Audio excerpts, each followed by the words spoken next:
time is now to step into changing the industry worldwide. So welcome to the J3U Coaching Podcast.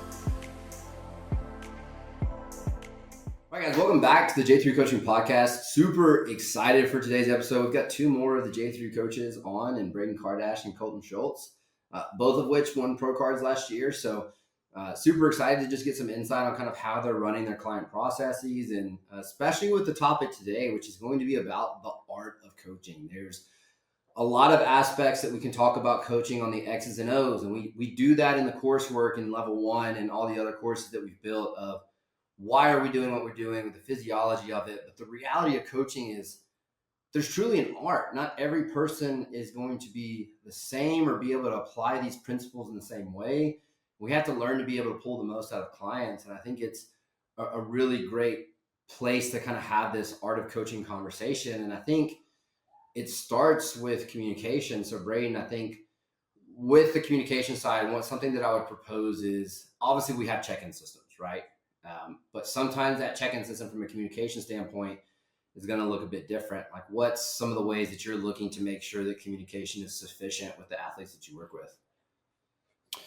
Yeah. So like you said, Luke, not every client is going to respond the same. Not every client is going to fill out everything that's required on the check-in forms, right? So you have to definitely be able to listen and assess each client differently, and then interpret, the details coming back, and then be able to communicate that back with the client, say how important each item is on that check-in form. That's usually what I do to start off. And, there will be some clients that just won't do it. They just won't fill out everything.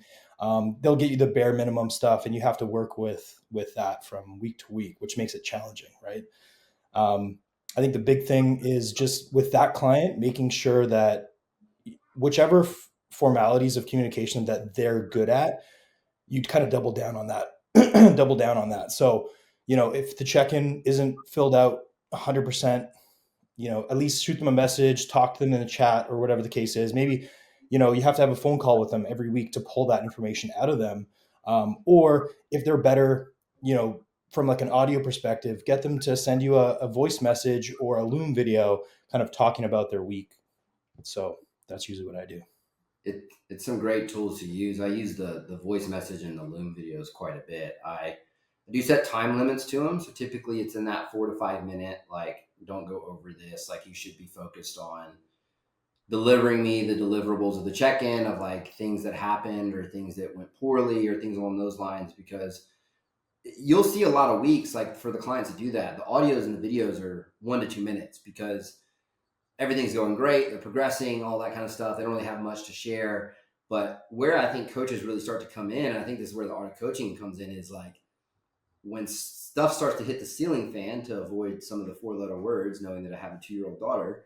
It's one of those things that's where the importance of a coach comes in. Is like, how are we going to fix this? And with communication being a two-way street, it's so hard for us to fix a problem if we don't even know fully what's going on and like all the potential variables that can affect that. And I'm going to kick this second question to you, Colton, because I think this is something you do really well as a coach, is the ability to read between the lines and the ability to listen is a skill from an emotional intelligence standpoint you have to have.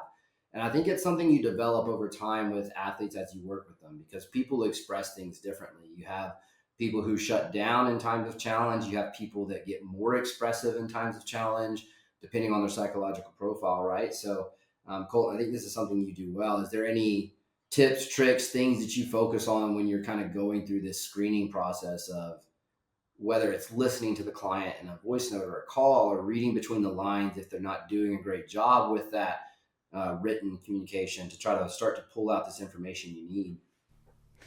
Yeah, so kind of like you said, I kind of call it like reading the subtext. So, they're saying one thing, but in their check-in, they're kind of like telling you another thing, right? So like, it's like, I feel good, everything's going great. And then you kind of read through like fatigue is like really high or stress is really high.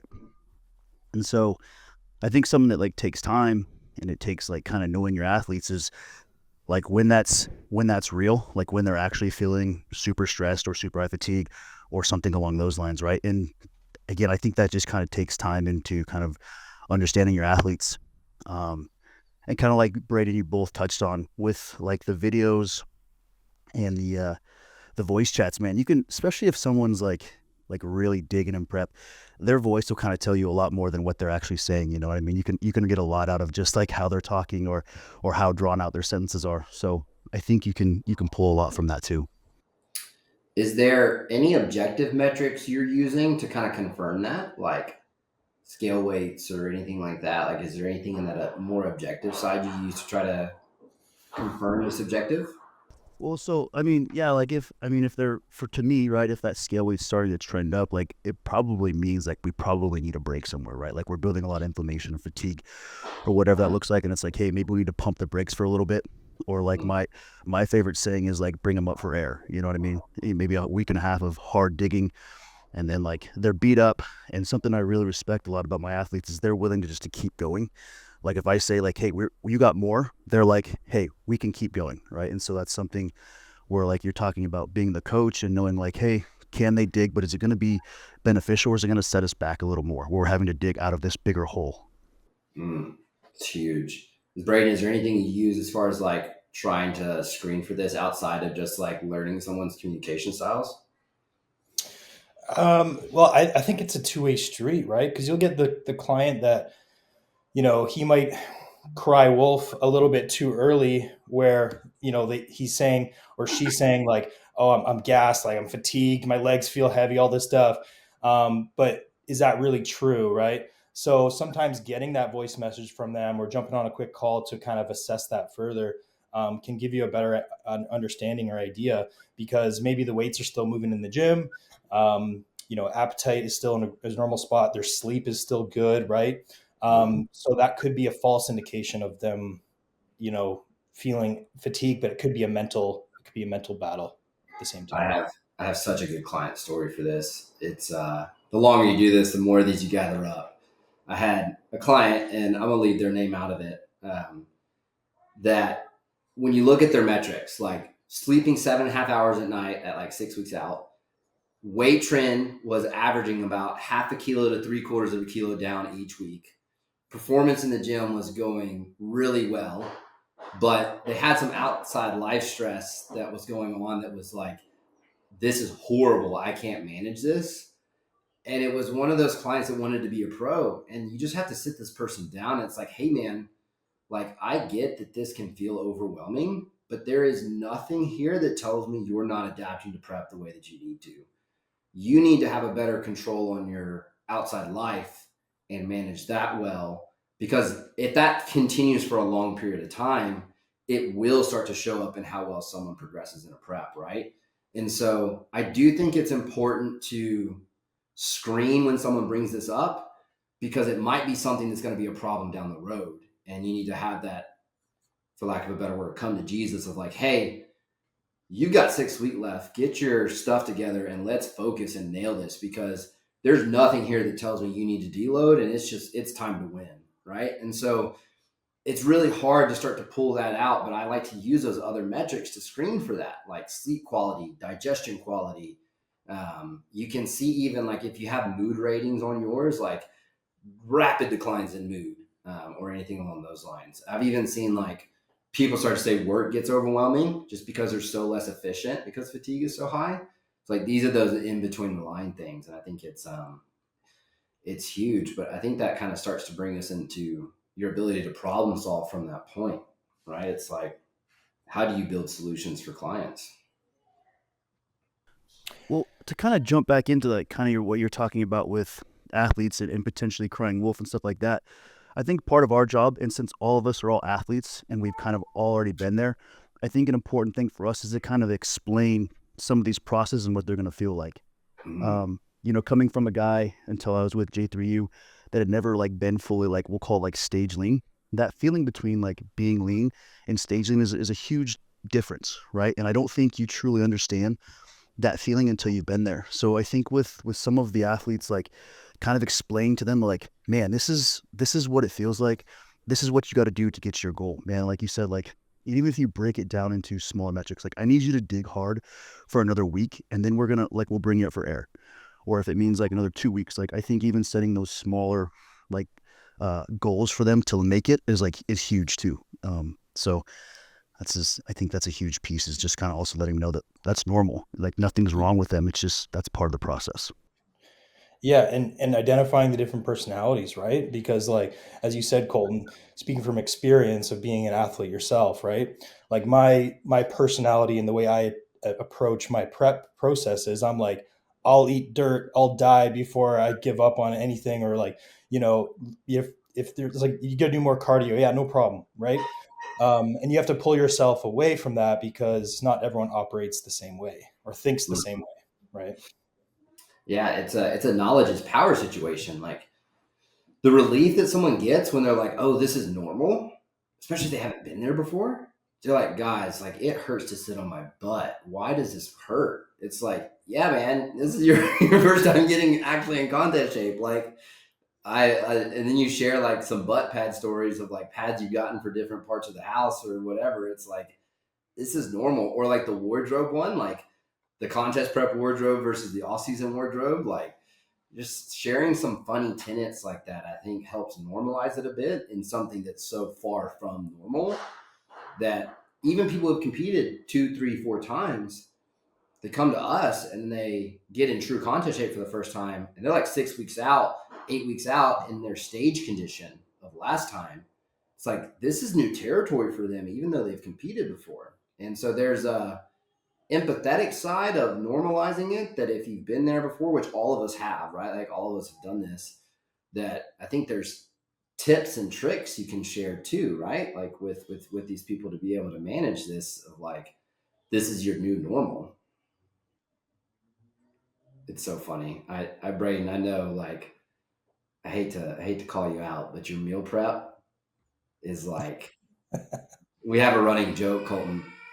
Braden, when he preps, mealtime is an ordeal. So like we even like when we're peaking, I'll like look at him 45 minutes ahead of when I need him to eat because I need to give him his food and enough time to prepare his food so that he can actually eat the food, right? But I mean, that's brain takes it a little far sometimes, but that's a normal thing, right? Is like stop everything, sit down. I want to enjoy my food. And like that's a normal thing in prep where like if you're not familiar with it and maybe you have people in your circle that are outsiders to it, you're like, man, what are you doing? It's taking you 40 minutes just to make your food and sit down and eat. Like by the time you finish, it's going to be time for you to eat again.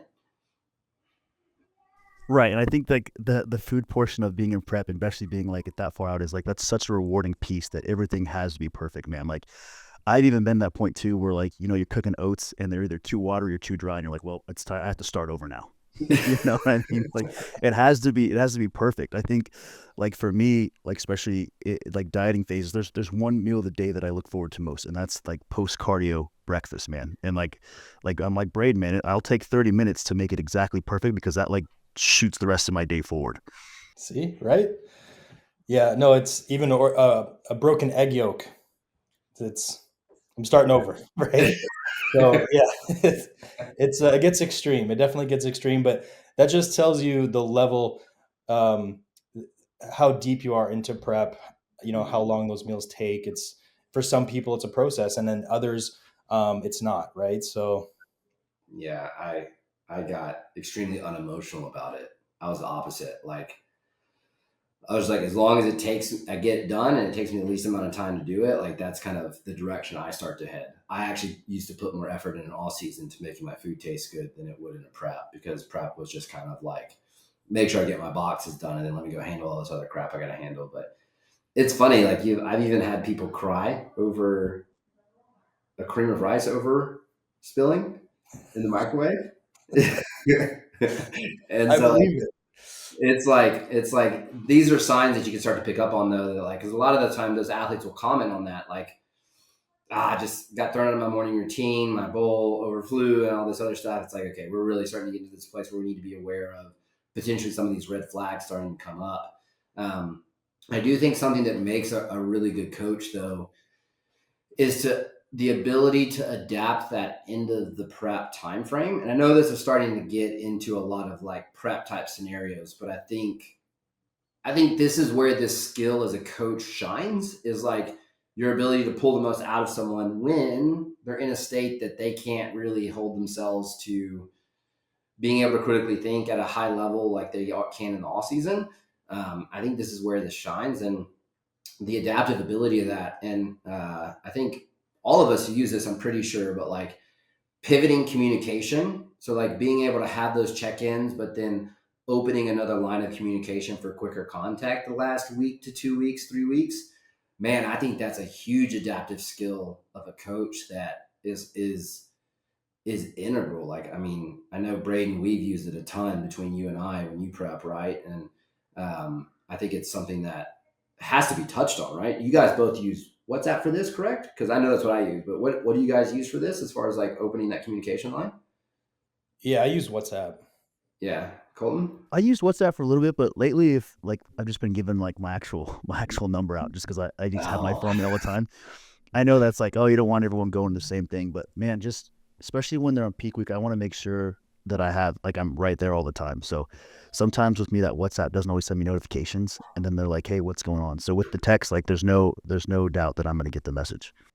yeah. Yeah. Usually like inside of 2 weeks, 2, 3 weeks, depending on the client. If you're running some tests too, like some test peaks and stuff, you want to make sure that you know what variables are going on and just keeping that open communication and feedback coming in. Mm. Um, it makes a huge difference.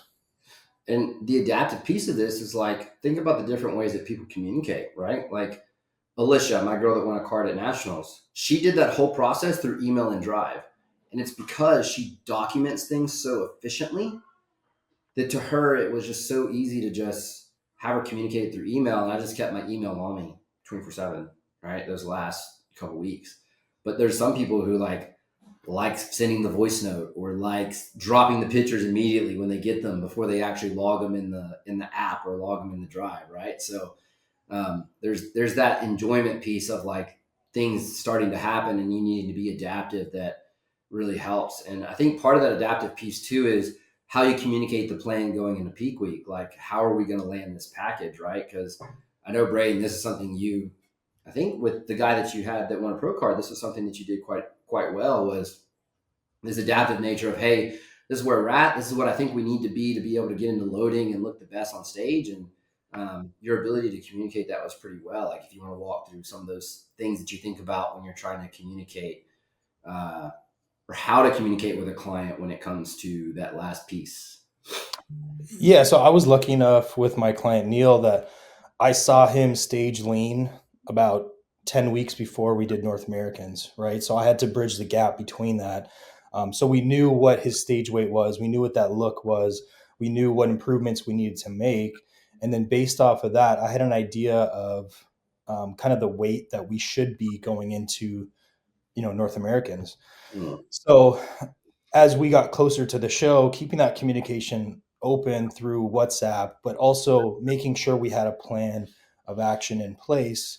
mm, Showing the rate of loss throughout that timeline, and then communicating that back with him.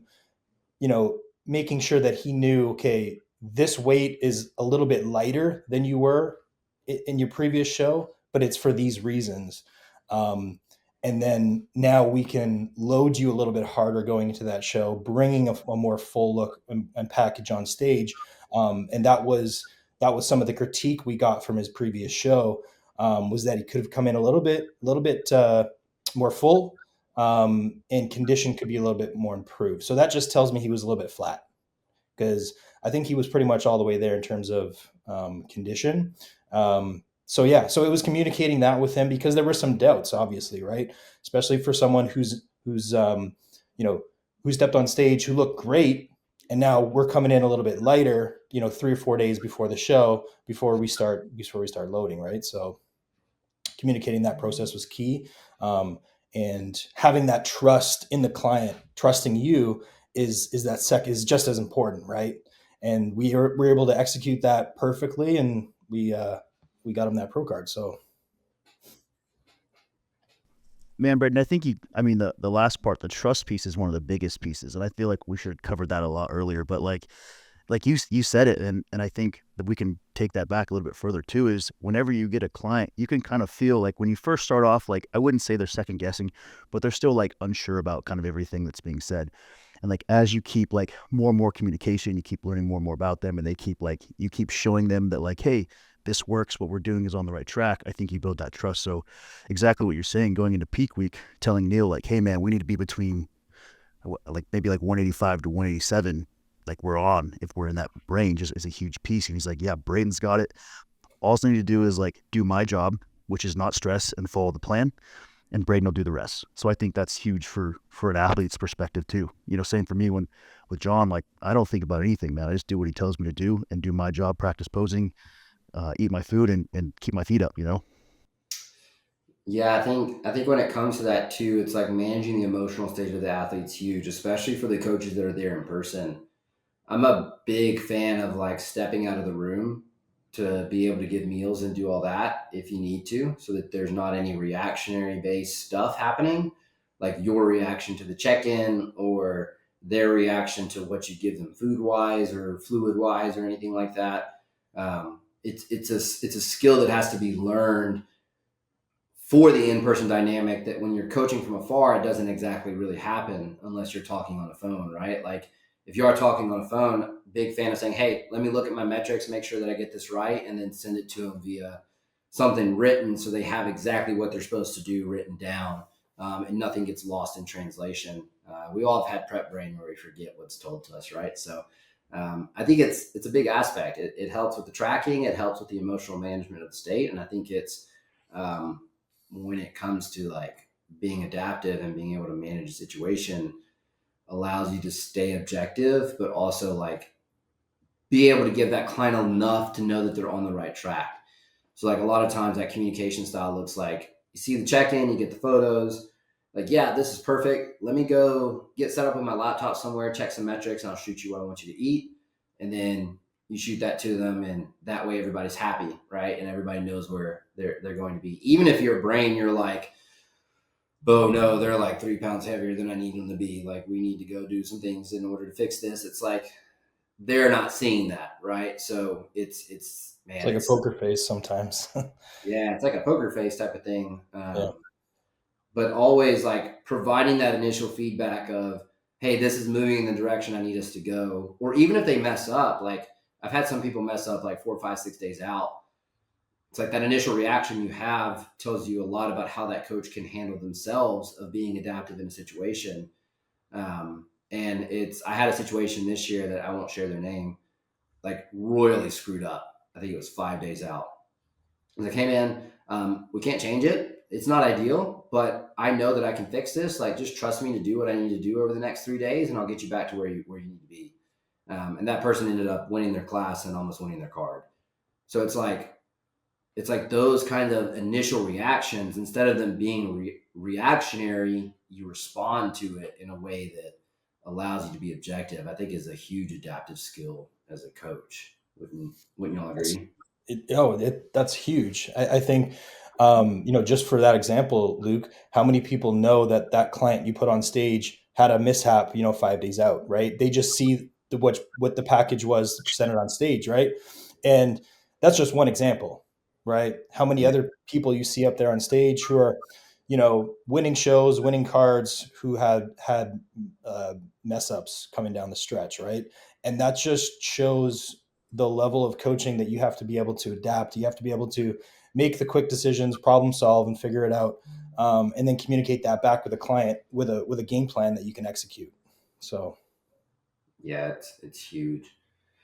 Do you think the last thing we kind of had on the docket to cover is an interesting one? I think it falls on communication a lot, but being able to make some tough decisions that have to be made is a big skill a coach I think needs in the art of coaching realm, because like especially when you coach females, right? Like this is a big one. It's like, where do you draw the line, and like where does risk go and things along those lines? And in my opinion, it needs to be something that's a dual decision. Like the coach presents all the information of all the possible pathways, the positive and negative outcomes of it, and then allows that client to verbalize questions back.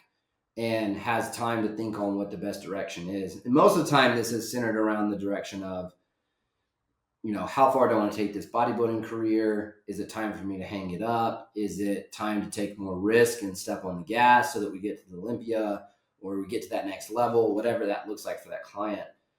Is there like a process or a system that you use, Colton, in regards to like managing those conversations, or like just like these times where tough decisions have to be made, whether it's what I just laid out or ending preps or pushing back preps? Like these are all things that fall in that tough decisions category. Right. So again, based on, man, I think through like text and things like that, or even just messaging, like tone and that can really get changed, and someone can read what you're saying totally different than how you mean it. So like if it's something like pulling out of a prep or something like that, a lot of times we'll be kind of like having some back and forth about what's going on and things like that before we kind of come to an agreement. And when we come to that agreement, usually I like to do like more of a Loom video, or sometimes we'll just jump on a call. And I think that alleviates a lot more questions. And you're not sitting there kind of like stewing on things, or, oh, he said this or whatever. That way the communication's super open. They can ask whatever questions they need to, and then you can kind of move on to the next phase, or even if it's not always just stopping a prep, but maybe like pushing a prep back or working around injuries or things like that. Um, so kind of like an interesting topic you just covered. I have a gal with me, a bikini pro, and she's kind of getting into her 40s. So we're kind of working into getting some HRT stuff in play for her, just to, again, make her more optimized and keep her healthy. And so exactly kind of what you talked about is, we got the labs pulled. I did a Loom video on all the labs and kind of what they mean, and where we could potentially optimize from like a natural over the counter standpoint, the benefits, the downsides, how long it takes to regulate, or even the fact of like seeing her provider and potentially getting on some exogenous forms, and what that looks like, not only in like an off-season phase, not only today and tomorrow, but like 3 years down the road. And then also like how that's going to also affect her during her preps, especially as a female. And we know like dieting hormones, plummet. And we've seen some like coming out of preps is even some of the worst things for hormones or females trying to bring hormones back. So I always try, and for the preference of, keeping them safe, try to have some sort of optimization in play. Yeah.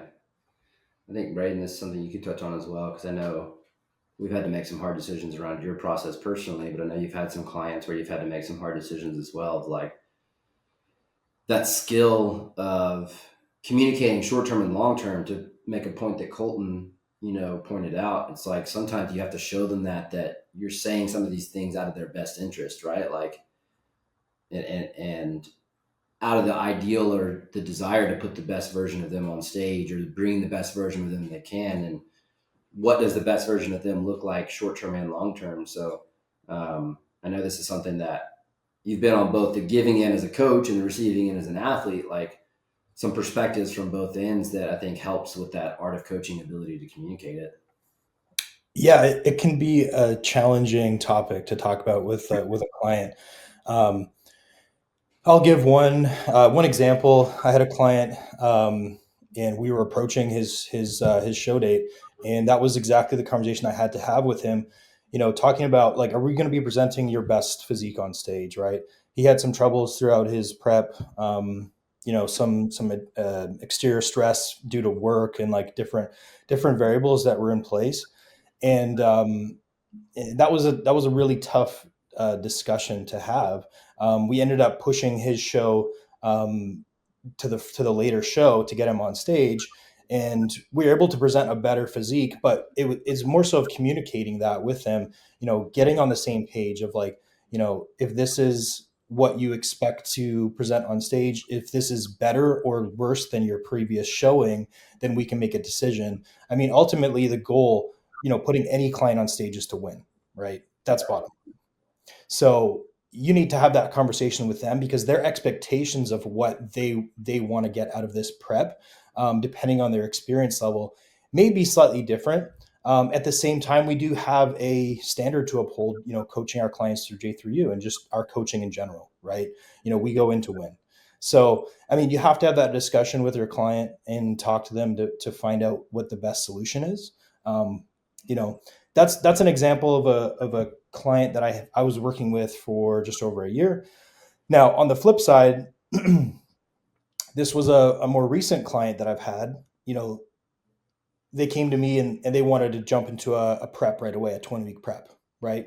What's the first thing I do with my clients? We run blood work to make sure that they're healthy enough to go into a contest prep, right? Um, Now there's some transparency with the Q&A fill out, with the form that they fill out to know like what their experience was with past cycles and stuff like that. And look, I'm looking at their blood work and I'm like, you know, you're not healthy enough to go into this prep, right? Blood work was a mess, right? Yeah. So communicating that with the client, and there are some coaches out there who probably won't even run blood work and just run them into a prep, going off of their word, saying, oh, their last cycle was X time ago. It was 6 months ago, 12, 10 months ago. They may just throw them into a prep, right? So I think it's analyzing that and then communicating that back with the client to determine the best course of action timeline for them as a client that's going to give them the best result on stage, but also, best result long term.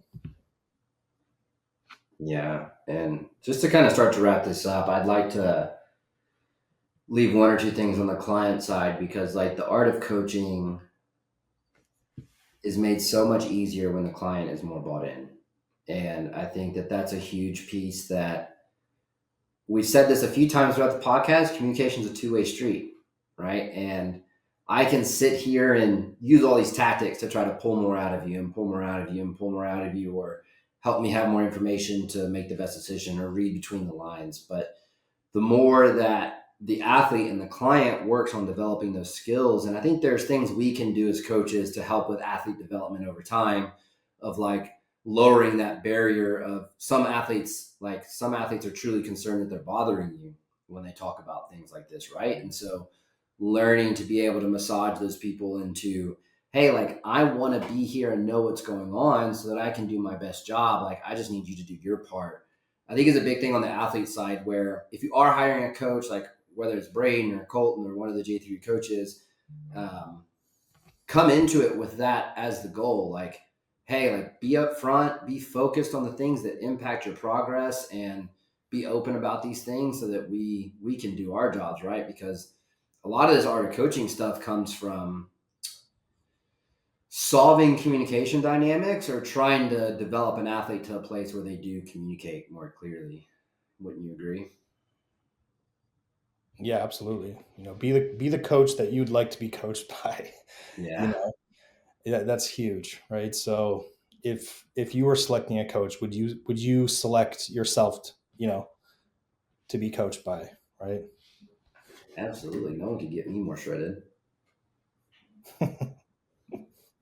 But anyways, all right, guys. Well, I think that kind of wraps it up for today. A lot of great tangents and a lot of great takeaways and case studies of like some things from the art of coaching side. If you guys are interested in working with either Braeden or Colton, like, check them out at J3 Coaching. We have free consult calls available. You guys can check out all their work on the social media pages and everything. Also link some of their work below, kind of in the comments. But um, we will talk to you next time in the next episode of the J3 Coaching Podcast. And until next time, take no off switch in the pursuit of results.